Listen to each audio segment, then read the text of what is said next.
మార్కెట్‌లో దొరుకుతున్న దగ్గుమందులన్నీ సేఫా? అంటే దగ్గుమందులన్నీ కూడా సేఫ్ కాదు. ఈ దగ్గుమందుల్లో అనేక రకాల ఇంగ్రీడియెంట్స్ ఉంటాయి. కాంపోజిషన్స్ ఉంటాయి. ఆ కాంపోజిషన్స్ వాటి డోస్ అనేది కూడా చాలా ఇంపార్టెంట్. ప్రతి ఇంగ్రీడియెంట్ దాని డోసు, ఆ రకరకాల ఇంగ్రీడియెంట్స్ అవి కాంబినేషన్స్‌లో అవి ఒక్కోసారి ఒకదానికొకటి ఇంటరాక్ట్ అవుతూ ఉంటాయి.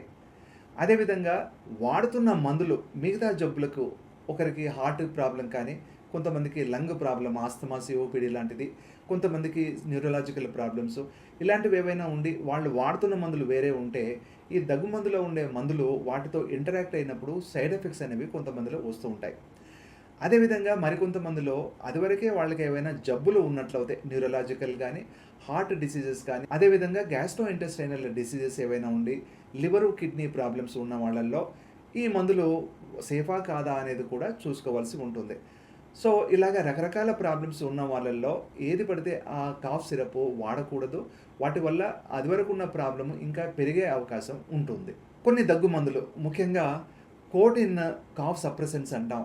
ఈ కోడిన్‌తో కూడిన మందులు ఏవైనా కూడాను అన్‌సేఫే. గత కొన్ని సంవత్సరాలుగా మన దేశంలో ఇవి బ్యాన్ చేశారు కూడా. అదేవిధంగా డెక్స్ట్రోమెథార్ఫాన్ అనే కాఫ్ సప్రెసెంట్ కూడా అది మోతాదుకు మించి ఎక్కువగా వాడినట్లయితే కూడా ప్రాబ్లమ్స్ ఉంటాయి. ముఖ్యంగా చిన్న పిల్లల్లో 4 సంవత్సరాల కంటే తక్కువ వయసు ఉన్న చిన్న పిల్లల్లో ఎక్కువ డోసు వాడడం అనేది సరికాదు. అలాగే కొన్ని కాంబినేషన్స్ ఆఫ్ మెడిసిన్స్ క్లోరోఫెన్రమిన్ మాలియేట్ అని, ఫినైలెఫ్రిన్ అని ఇలాంటి మందుల కాంబినేషన్స్ వాడకం కూడా సరైనది కాదు.